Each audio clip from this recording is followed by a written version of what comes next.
আসসালামু আলাইকুম রহমতুল্লাহ। বৈষম্য বিরোধী ছাত্র আন্দোলনে বৈষম্য দূর হয় নাই।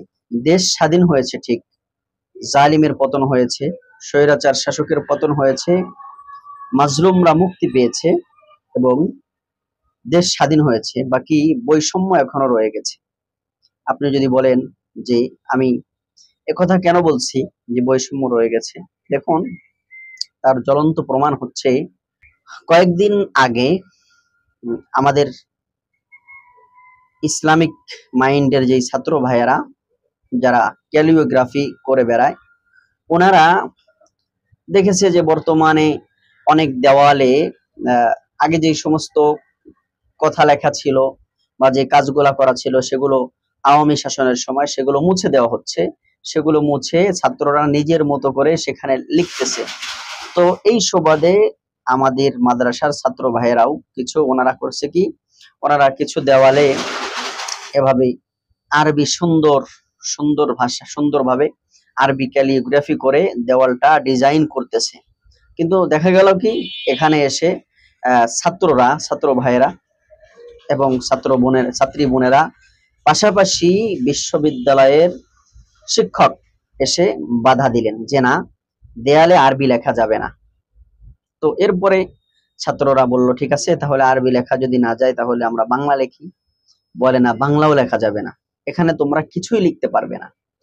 তো দেখুন, শুধু তাই নয়, পরবর্তীতে ওই ওনাদেরকে কি করছে, ঢাকা বিশ্ববিদ্যালয়ের ওই শিক্ষক সে আহ, তাদেরকে বলতেছে যে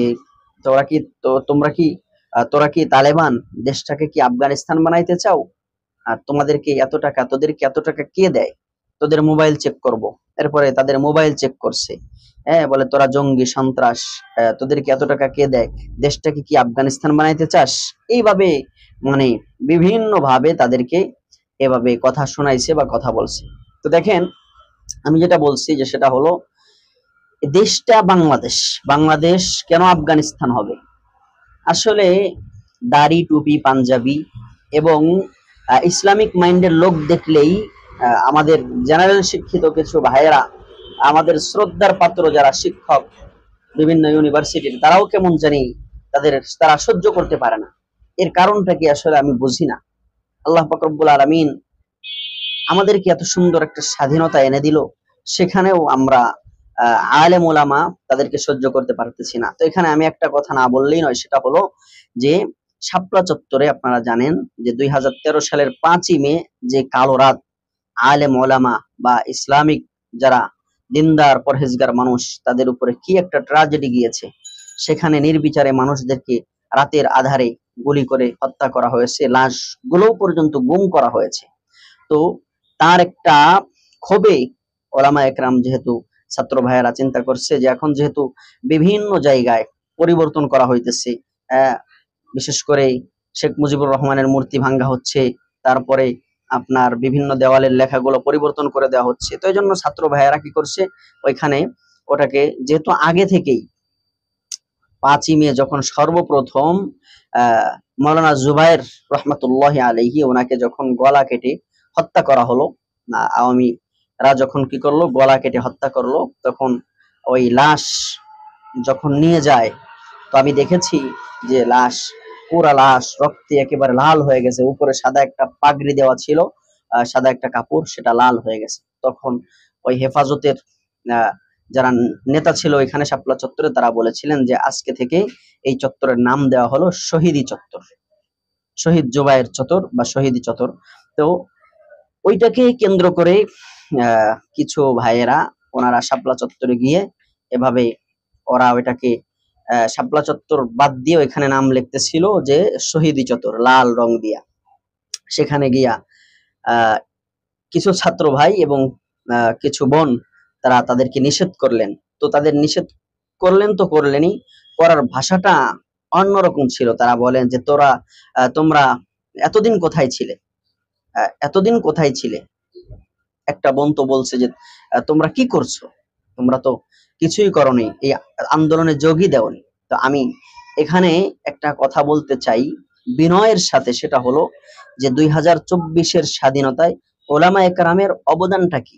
দেখেন, এই পুরা আন্দোলনে যদিও শুরুতে ছাত্ররা, আমি আগেই বলেছি ছাত্ররা নেমেছে, পরবর্তীতে এটা কিন্তু একটা গণ অভ্যুত্থান শুরু হয়েছিল। তো আমরা সবাই দেখেছি যে সারা বাংলাদেশের যারা শহীদ হয়েছে তার মধ্যে গণনার মধ্যে এসেছে যে ৭৩ জন শুধুমাত্র কওমির আলেম এবং হাফেজ ছাত্ররা শহীদ হয়েছে এই আন্দোলনে। তো এরপরেও যদি আপনারা বলেন যে হুজুররা, ছাত্ররা, ইসলামিক মাইন্ডের যারা, তারা এই আন্দোলনে যোগ দেয়নি। এরপরে আমরা দেখেছি যে সরকার পতনের পরে বিভিন্ন মন্দিরগুলা পাহারা দিয়েছে কওমি মাদ্রাসার হাফেজ আলেম ছাত্র ভাইয়েরা।